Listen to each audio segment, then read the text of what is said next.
भय आ जाता है। यदि राम जी राजा बन जाएंगे तो राज्य कार्य की जिम्मेदारी में इस तरह लग जाएंगे कि जिस कार्य के लिए परमात्मा अवतार लिए हैं धरती पर, वो कार्य अधूरा रह जाएगा। भैया लोग, बाथरूम में ना थोड़ा जो भी जाए कृपा करके पानी डाल दिया करे, ठीक है? छोटे बच्चे नहीं है आप लोग। हर काम के लिए सेवादार रखना जरूरी नहीं है। छोटी सी बात मुझे यहां से कहना पड़ रहा है। कल भी स्मेल आ रहा था, परसों भी आ रहा था। कोई भी जाए तो जिम्मेदारी से पानी डाले अच्छे से, फिर बाहर निकल के आए।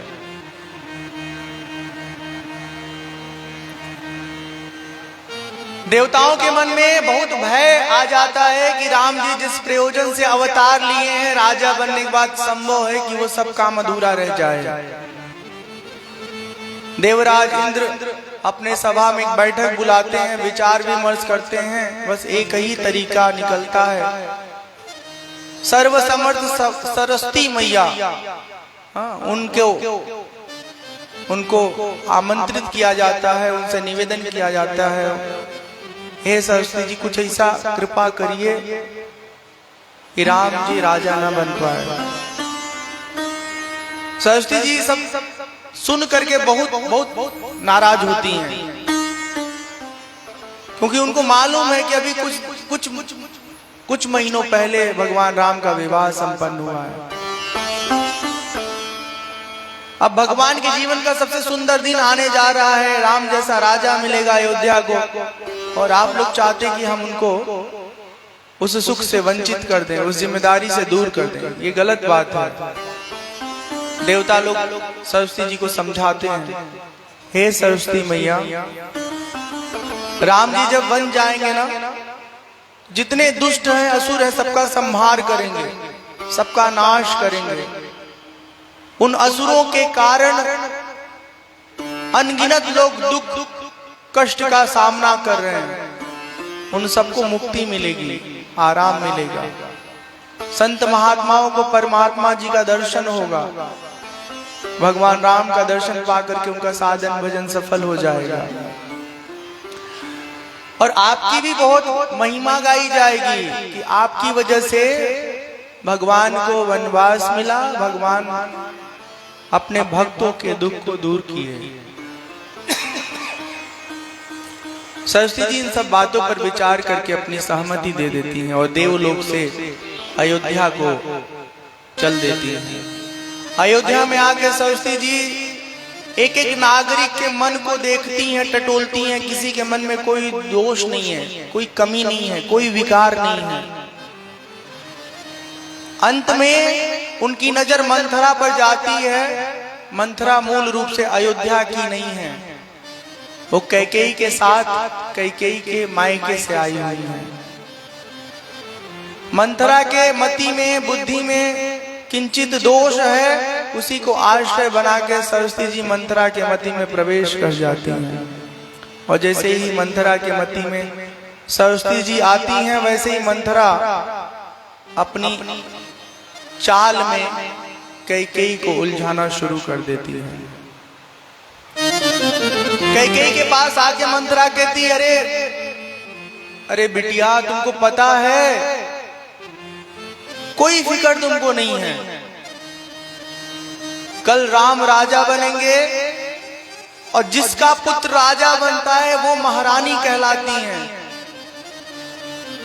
तो जो तुम सबसे प्रिय हो ना महाराज दशरथ की, वो स्थान तुम अब धीरे धीरे खो दोगी, क्योंकि जब राम राजा बनेंगे तो महारानी होंगी कौशल्या और तुम हो जाओगी पटरानी, मतलब दूसरे नंबर की जीवन संगिनी।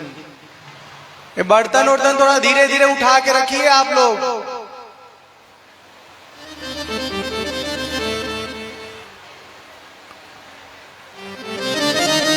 ऊट विदेश न सोचु तुम्हारे,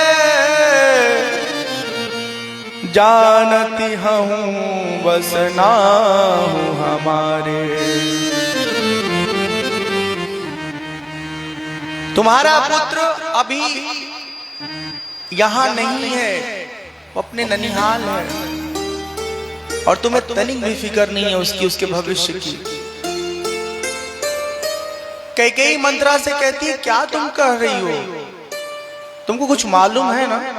नहीं मालूम है तुमको। हमारे कुल की रीति है कि जो बड़ा पुत्र होता है वो राज्य का राज्य उसका उत्तराधिकारी होता है, उसका राजा होता है। और हमारे लिए तो राम लक्ष्मण भरत शत्रुघ्न सब एक समान है, हमने कभी उनमें कभी अंतर देखा ही नहीं। मंथरा बार बार समझाती है। मंथरा कहती है आज तक हमने कुछ बुरा नहीं चाहा तुम्हारा, हमें क्या लेना देना है कि अयोध्या का राजा कौन बनेगा कौन नहीं बनेगा। हम तो इसलिए फिक्रमंद हैं, इसलिए परेशान हैं, चिंतित हैं कि तुम्हारा जो हक है वो तुम्हें मिलना चाहिए। तुम्हारा पुत्र राजा बनेगा तो उसका भविष्य उत्तम होगा। कौन कुसंगति पाई न साई, रही न नीच मते चतुराई। जीवन में संग बहुत अच्छा रखना जरूरी होता है। अगर संग अच्छा नहीं है, दुष्ट लोगों के साथ रहेंगे ना, अपना जीवन, अपना मन, अपना विचार सब हम खराब कर लेंगे। मंथरा के संग में आकर के कैकेयी की मति बदल जाती है और जिस तरह मंथरा समझाती है कैकेयी उसकी बात में आ जाती है। मंथरा कहती याद है ना तुमको राजा दशरथ जी ने 2 वर दिया था, बस उसी वर का उपयोग करो। एक वर से भरत को राज तिलक मांगो, दूसरे वर से राम को वनवास मांगो। और अब चुपचाप कोप भवन में जा करके वहीं रहो। कोप भवन में कैकेयी चुपचाप चली जाती हैं। संध्या काल में जब महाराज दशरथ नगर में आते हैं, राजमहल में प्रवेश करते हैं, चारों तरफ कैकेयी को देखते हैं, कैकेयी नजर नहीं आती है। पता करते हैं, जब मालूम चलता है कि कैकेयी कोप भवन में है तो महाराज दशरथ कैकेयी से मिलने कोप भवन जाते हैं। वहां जाकर के देखते हैं तो कैकेयी अपने बाल खोल रखी हैं, क्रोध से भरी हैं। महाराज दशरथ कहते हैं हे कैकेयी, हमारे हृदय में बड़ी प्रसन्नता है, एक खुशखबरी देने के लिए सोच रहे थे पर आप दुखी नजर आ रही हैं। तो सबसे पहले आप अपने दुख का कारण बताइए, उसके उपरांत हम अपनी खुशी बताएंगे। जब आपका दुख दूर कर देंगे उसके बाद।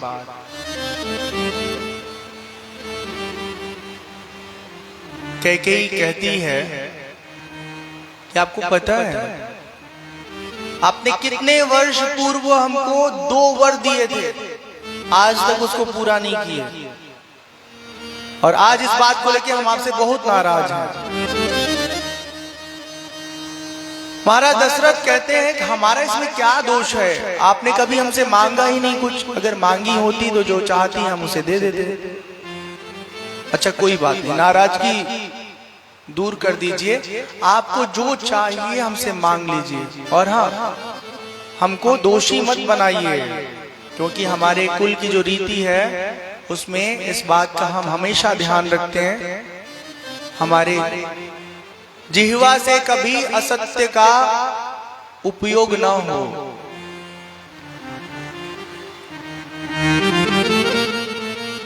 झूठे मही दोषु जन देहु, दुई के चारी मांगी मकुले हूँ। रघुकुल रीति सदा चली आई, प्राण जाहूं वरु वचनु न जाई।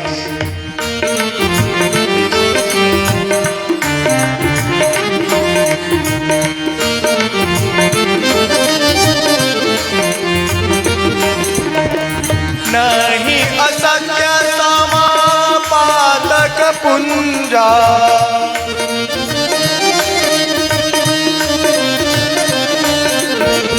गिरि सम होहि की कोटिक गुंजा।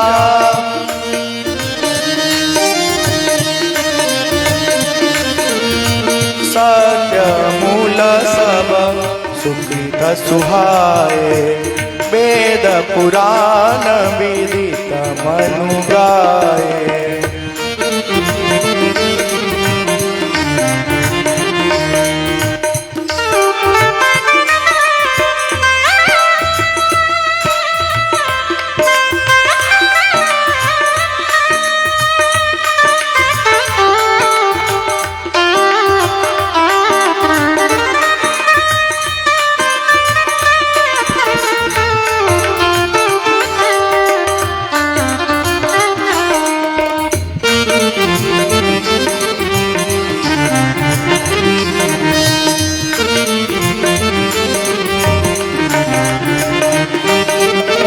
जय सिया राम जय जय सिया राम।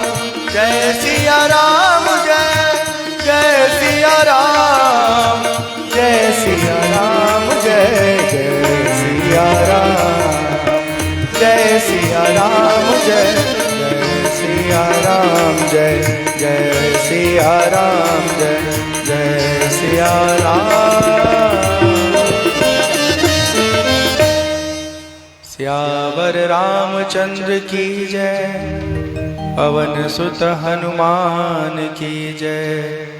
बोलो भाई सब संतन की जय। उमापति महादेव की जय। जय जय सीताराम। जय जय राधे श्याम। महाराज दशरथ कैकेयी से कहते हैं, हे कैकेयी हमको बेवजह दोषी मत बनाओ। आज हम बहुत प्रसन्न हैं। हमने 2 वर देने को कहा था, तुम 4 वर हमसे मांग लो। जो मांगोगी हम सब दे देंगे। और हमारे परंपरा, हमारे कुल की ये मर्यादा है कि हम कभी सत्य का साथ नहीं छोड़ते। हम जो कहते हैं उसे पूरा करते हैं। पूरा इसलिए भी करते हैं क्योंकि असत्य से बड़ा पाप इस संसार में कुछ और नहीं है।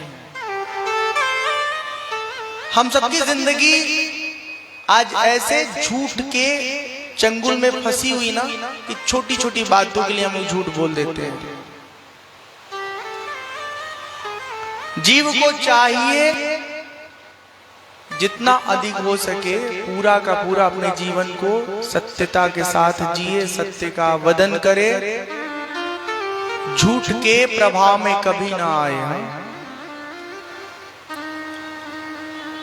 देखिए एक बात अच्छे से जान लीजिए, जो व्यक्ति सच बोलता है ना उस व्यक्ति को कोई भी फंसा उलझा नहीं सकता। वो बहुत बहुत आनंद से अपना जीवन जीता है। और जो झूठे लोग होते हैं ना वो हर समय मेकअप में रहते हैं, हर समय मेकअप में। जैसे मान लीजिए हमने किसी से 50,000 रुपए उधार लिए हैं, कोई और है उससे हमने 20,000 रुपए उधार लिए हैं, कोई और है उससे हमने 1 लाख रुपए उधार लिए हैं। हमने सबसे झूठ बोल के ढेर सारा पैसा ले रखा है। अब चलिए जरूरत है, हमने अपनी जरूरत के लिए पैसा लिया है उधार, आज नहीं कल हम उसको चुका देंगे। लेकिन जब सब लोग मांगने लगे कि भैया पैसा कब दीजिएगा, पैसा कब दीजिएगा, तो हमने किसी को कहा 15 तारीख को देंगे, ऐसे झूठे।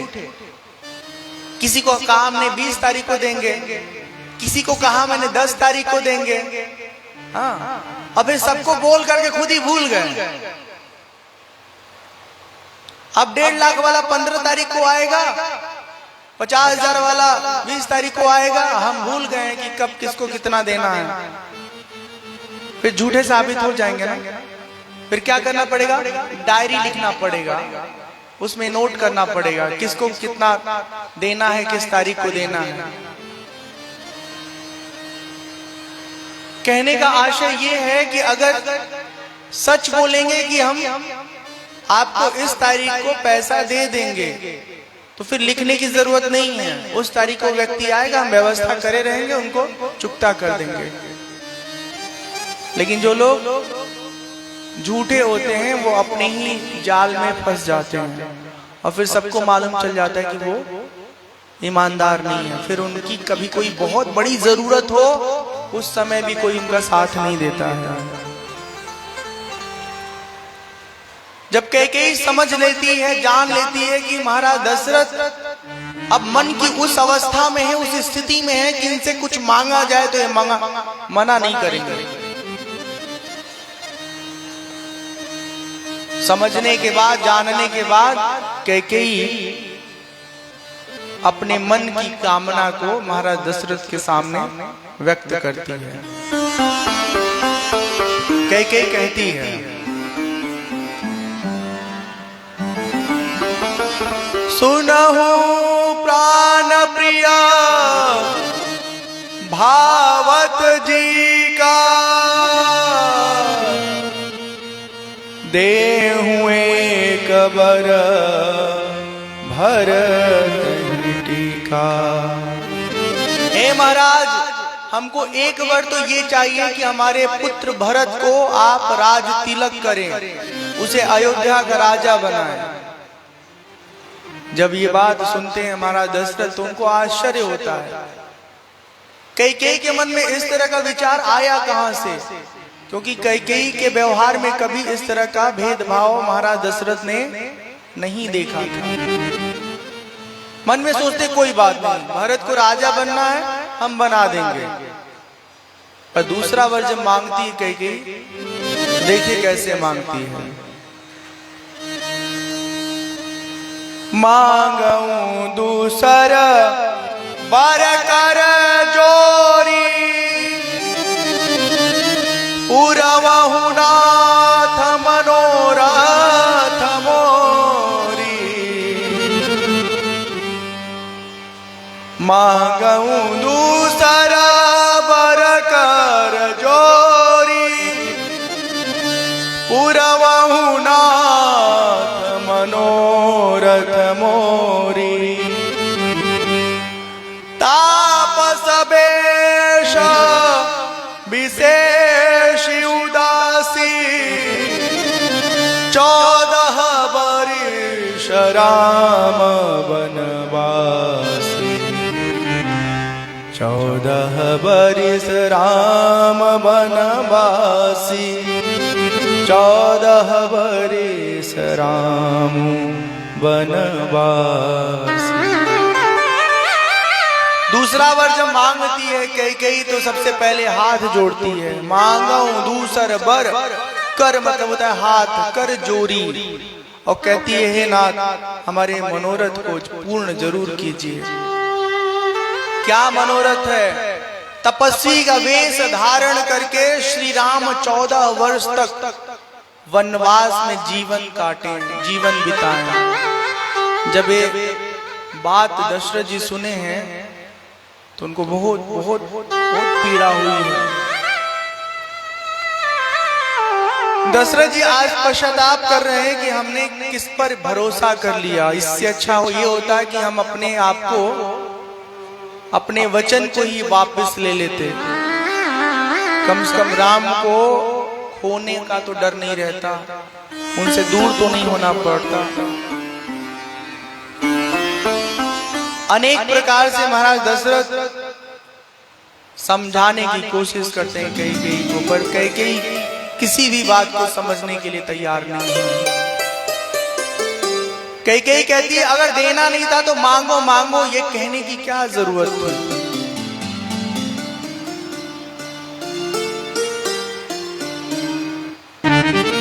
मरम बचन सुनि राउ कह,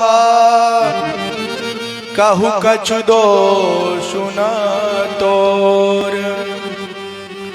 लागे तो ही पिशाच जिमी कालू कहावत मोर।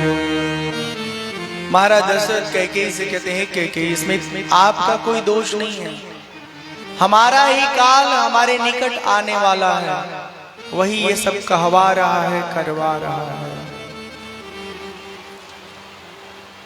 रात भर महाराज दशरथ राम राम राम राम रट रहे हैं। उनकी स्थिति ऐसी हुई है जैसे बिना पंख के पक्षी की हाल हो जाती है। सुमंत जी जो उनके मंत्री हैं, हर दिन सुबह सुबह ब्रह्म बेला में स्नान आदि से निवृत्त होकर के महाराज दशरथ सुमंत जी से मिलते हैं, अपने राज्य के नागरिक जन से भेंट करते हैं, पक्षियों को दाना देते हैं। और आज जब सुमंत जी महाराज दशरथ जी को नहीं पाते हैं, नहीं मिल पाते हैं, तो बहुत चिंतित होते हैं, समाचार पता करते हैं क्या हुआ, क्यों महाराज आज अपने राजमहल से बाहर नहीं आए।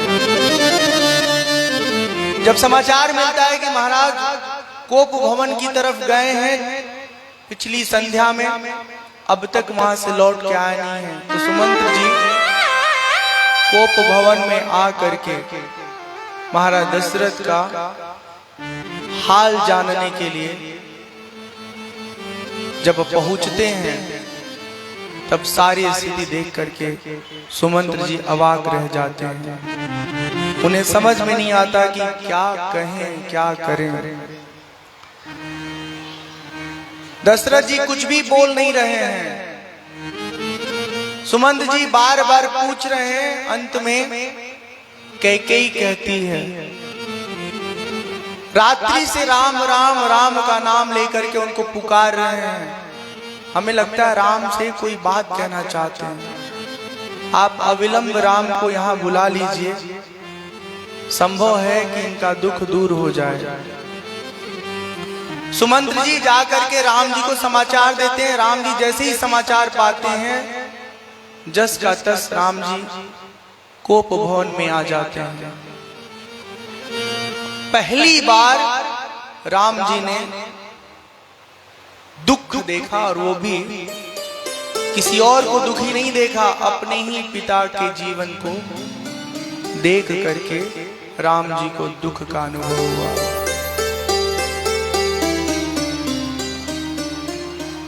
करुणामय मृदु राम सुभाऊ,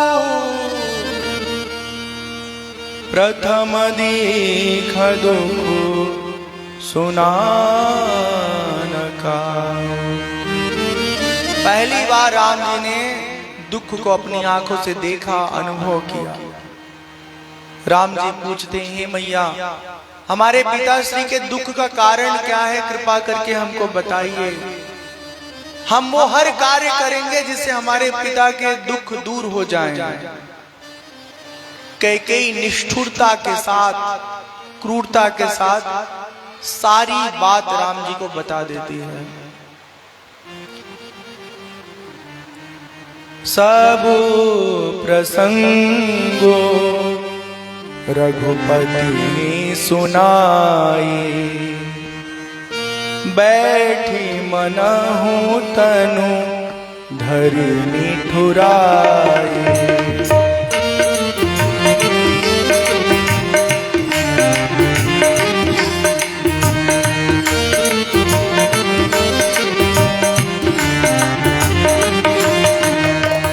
सुनु जननी सोई सुत बड़ भागी,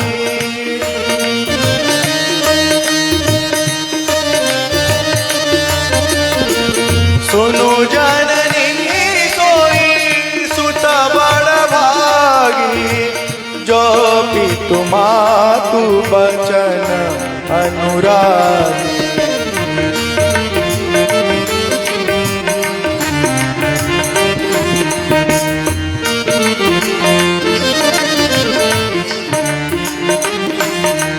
तनय मातु पितु तोष निहारा, दुर्लभ जननी सकल संसारा।